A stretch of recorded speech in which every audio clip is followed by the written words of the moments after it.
Benvenuti al Meteo.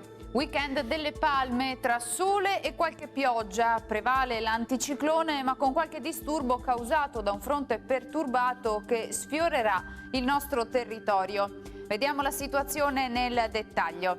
Sul Veneto avremo un'alternanza di nuvole e rasserenamenti. Sui monti dal pomeriggio sarà più nuvoloso. Sulla pianura nebbie sparse in primo mattino, in dissolvimento però appunto con il passare delle ore. Non si escludono poi locali precipitazioni sparse discontinue, specie a partire dal pomeriggio. Temperature in aumento e gradevoli, minime tra 7 e 9 gradi, massime tra i 12 e i 18 gradi all'incirca. Ci spostiamo ora sul Friuli Venezia Giulia, dove avremo molte nubi con qualche occasionale pioggia alternata a momenti maggiormente soleggiati.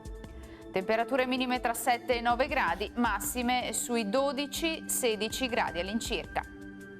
Infine ci spostiamo sul Trentino Alto Adige, anche qui tempo instabile con qualche piovasco e con parentesi un po' più asciutte. Temperature minime intorno a 4-8 gradi, massime sui 16-18 gradi.